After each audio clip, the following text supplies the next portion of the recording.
ശരത്തെ ഇതിനകത്ത് കുറച്ച് ഈ അസൗകര്യങ്ങൾ നമുക്ക് തോന്നിക്കുന്ന അലോസരം തോന്നിക്കുന്ന ചില രാഷ്ട്രീയ സത്യങ്ങളും യാഥാർത്ഥ്യങ്ങളുമുണ്ട് കോൺഗ്രസിൻ്റെ ഭാഗത്ത് നിന്ന്.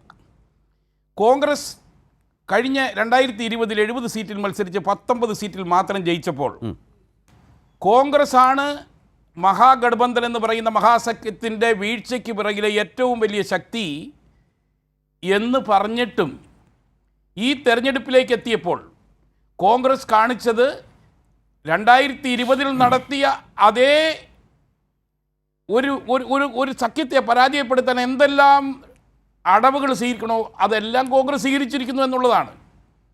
ഇതിൻ്റെ യാഥാർത്ഥ്യം എന്ന് പറയുന്നത് കോൺഗ്രസിൻ്റെ നേതൃത്വത്തിന് വളരെ കൃത്യമായി അറിയാം കോൺഗ്രസ് ബീഹാറിൽ ചില നേതാക്കളുടെ മാത്രം പാർട്ടിയാണെന്നും സംഘടന എന്ന് പറയുന്നത് നിൽ ആണ് എന്ന് വളരെ കൃത്യമായിട്ട് കോൺഗ്രസിൻ്റെ കേന്ദ്ര നേതൃത്വത്തിനറിയാം.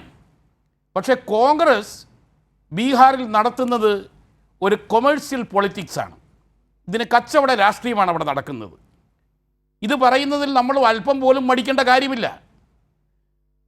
കൂടി വന്നാൽ കോൺഗ്രസിൻ്റെ തന്നെ നേതാക്കളോട്, ബീഹാറിലെ നേതാക്കളോട് നമ്മൾ സംസാരിച്ചാൽ അവരും സമ്മതിക്കുന്ന ഒരു കാര്യമുണ്ട്. 25 മുതൽ 30 സീറ്റിലപ്പുറം മത്സരിക്കാനുള്ളൊരു ത്രാണി കോൺഗ്രസിനില്ല. പിന്നെ ബാക്കി വരുന്ന 30 സീറ്റ് അല്ലെങ്കിൽ 35 സീറ്റിലേക്ക് കാൻഡിഡേറ്റ്സിനെ എവിടെ നിന്നാണ് കൊണ്ടുവരുന്നത്? ഓരോ പ്രദേശങ്ങളിലും ഇലക്ഷന് മത്സരിക്കണമെന്നും MLA ആകണമെന്നും അഭിലാഷവുമായി നടക്കുന്ന പണച്ചാക്കുകളുണ്ട്. ഈ പണച്ചാക്കുകളാണ് ഈ സീറ്റുകൾ കോൺഗ്രസിൽ നിന്ന് വാരിക്കൂട്ടുന്നത്. അതുകൊണ്ട് കോൺഗ്രസിനുള്ള മെച്ചമെന്ന് പറയുന്നത് തങ്ങൾ ഗൗരവമായി മത്സരിക്കാൻ പോകുന്ന സീറ്റുകളിൽ വേണ്ട റിസോഴ്സസ് കണ്ടെത്തുക എന്ന് പറയുന്നത് കോൺഗ്രസിനെ സംബന്ധിച്ചിടത്തോളം വളരെ ഈസിയായി മാറുകയാണ്. ഇപ്രാവശ്യവും സംഭവിച്ചിരിക്കുന്ന അതാണ്. പക്ഷേ റിസോഴ്സ് മാത്രമേ ഉള്ളൂ, ജനമില്ല. അല്ല, കോൺഗ്രസിനെ സംബന്ധിച്ചിടത്തോളം റിസോഴ്സാണ് ആദ്യം ആവശ്യം. RJDയുടെ വോട്ട് കൊണ്ട് 4 MLA സൃഷ്ടിക്കാൻ സാധിക്കുമെങ്കിൽ അതിന് വേണ്ടി മാത്രം ബീഹാറിൽ ഇറങ്ങിത്തിരിക്കുന്നതാണ് കോൺഗ്രസ്. ഫലത്തിൽ അവരും കൂടി തോൽക്കുകയല്ലേ ചെയ്യുന്നത്. അവർ തോൽക്കുകയും മറ്റൊരു തോൽപ്പിക്കുകയും ചെയ്യുന്നു. അവർക്ക് ബീഹാറിൽ അവർക്ക് പരാജയമൊന്നും ഒരു വിഷയമൊന്നുമല്ല. കോൺഗ്രസ് പാർട്ടിയുടെ ഇന്ത്യയിലെ ഏക ലക്ഷ്യമെന്ന് പറയുന്നത് ഇന്നത്തെ കാലത്ത് രാഹുൽ ഗാന്ധിയെ എങ്ങനെയെങ്കിലും പ്രധാനമന്ത്രി പദത്തിൽ എത്തിക്കുക എന്നതിനും അപ്പുറം BJPയുടെ ഭരണമോ അല്ലെങ്കിൽ മറ്റെന്ത് രാഷ്ട്രീയ വീഴ്ചകൾ ഭാരതത്തിൽ സംഭവിക്കുന്നോ ഇതൊന്നും ഒരു പ്രശ്നമല്ല കോൺഗ്രസ്സിന്. കോൺഗ്രസിൻ്റെ ഏക ഫോക്കസ് എന്ന് പറയുന്നത് രാഹുൽ ഗാന്ധിയെ പ്രധാനമന്ത്രിയാക്കുക എന്നുള്ളതാണ്. അല്ല, അതിന് ഈ സംസ്ഥാനങ്ങളിലൊക്കെ ജയിച്ചാലല്ലേ പറ്റൂ. ഒപ്പം നിൽക്കുന്ന ആളുകളെ തോൽപ്പിക്കാതിരിക്കുകയും വേണം. ഒപ്പം നിൽക്കുന്ന ആളുകൾ നന്നായി ജയിച്ച് കയറി വന്നാലല്ലേ ഇത് സാധ്യമാകൂ. അങ്ങനെ ജയിക്കണമെന്നുണ്ടെങ്കിൽ സംസ്ഥാനങ്ങളിൽ അവരുടെ ആളുകൾ അവരുടെ കൂടെ നിൽക്കണമല്ലോ. അവരെ നിർത്തണമെങ്കിൽ ഇതുപോലുള്ള ചില നീക്കങ്ങൾ നടത്തേണ്ടിയിരിക്കുന്നു. അവിടെയാണ് കോൺഗ്രസിന് രാഷ്ട്രീയമെന്തെന്നും അരാഷ്ട്രീയമെന്തെന്നും തിരിച്ചറിയാൻ പാടില്ലാത്ത ഒരു സാഹചര്യത്തിൽ വന്നുവിടുന്നത്. തരൂരിനുടനെ ലേഖനം എഴുതേണ്ടി വരും അല്ലേ? തരൂരിൻ്റെ കാര്യങ്ങൾ ഇങ്ങനെ വളരെ കൃത്യമായി പറഞ്ഞു കൊടുത്തുകൊണ്ടിരിക്കുകയല്ലേ.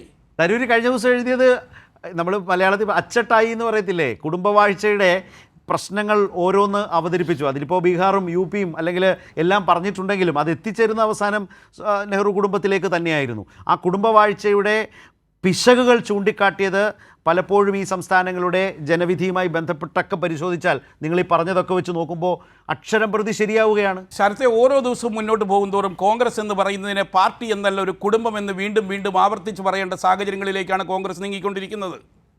അതിൻ്റെ കാരണമെന്ന് പറയുന്നത് ഓരോ പ്രവൃത്തിയും ഓരോ രാഷ്ട്രീയ നീക്കങ്ങളും നമ്മൾ അനലൈസ് ചെയ്താൽ നിങ്ങളൊന്ന് ആലോചിക്കുക. ഈ പാർട്ടിയിൽ അല്പമെങ്കിലും രാഷ്ട്രീയ ബുദ്ധിയും ചിന്തിക്കാനുള്ള കഴിവുമുള്ള വ്യക്തികളെ എപ്പോൾ വരുന്നോ BJPയേക്കാളും അപ്പുറം അവരുടെ ഏറ്റവും വലിയ ശത്രുവായി മാറുന്ന അങ്ങനെയുള്ള വ്യക്തികളാണ് ഈ പാർട്ടിയിൽ. കോൺഗ്രസ്സിൽ കഴിവുള്ള men of മെറ്റിൽ, men of capability അങ്ങനെയുള്ള നേതാക്കൾ കടന്നു വരുമ്പോൾ എങ്ങനെയാണ് അവരെ പുറത്ത് ചാടിക്കേണ്ടത്, കോൺഗ്രസ്സിന് പുറത്താക്കേണ്ടത് എന്ന് മാത്രം ആലോചിക്കുന്ന ഒരു വിങ്, ഒരു വിഭാഗം കോൺഗ്രസ്സിലുണ്ട്. അവരുടെ പണി രാഹുൽ ഗാന്ധിക്ക് മുന്നിൽ രാഹുൽ ഗാന്ധിയേക്കാൾ കൂടുതൽ ഉയരത്തിൽ നിൽക്കാൻ കഴിവുള്ള ഒരു നേതാവ് എത്തിയാൽ ഒന്നില്ലെങ്കിൽ അയാളുടെ ഉയരം കുറയ്ക്കണം, അല്ലെങ്കിൽ പുറത്ത് ചാടിക്കണം. ഈ രണ്ട് കാര്യങ്ങൾ മാത്രം ആലോചിച്ച് പോകുന്ന ഒരു വിഭാഗം കോൺഗ്രസിലുണ്ട്. അവരാണ് ഈ പാർട്ടിയെ ഇപ്പോൾ നടത്തിക്കൊണ്ടിരിക്കുന്നത്. ഈ പാർട്ടിക്ക് രക്ഷപ്പെടണമെങ്കിൽ ഈ പാർട്ടി രാഷ്ട്രീയമായി ചിന്തിക്കണം, ഇന്ത്യയെക്കുറിച്ച് ചിന്തിക്കണം, ഇന്ത്യൻ രാഷ്ട്രീയത്തെക്കുറിച്ച് ചിന്തിക്കണം. ഭരണഘടനയുടെ ഒരു ചെറിയ പുസ്തകമെടുത്ത് കൈ പിടിച്ചുകൊണ്ട് എല്ലായിടത്തും പ്രസംഗിച്ചുകൊണ്ട് മാത്രം കാര്യമില്ല. പഴയ ജനമൊന്നുമല്ല ഇന്ത്യയിലുള്ളത്. 11 വർഷമായി BJP ഭരിക്കുന്ന ഇന്ത്യയിൽ രാഷ്ട്രീയത്തെ തിരിച്ചറിയുന്ന, ഇന്ത്യ എന്ന് പറയുന്ന ആശയത്തെ തിരിച്ചറിയുന്ന ഒരു വലിയ ജനതതി ഈ ഭാരതത്തിലുണ്ട്.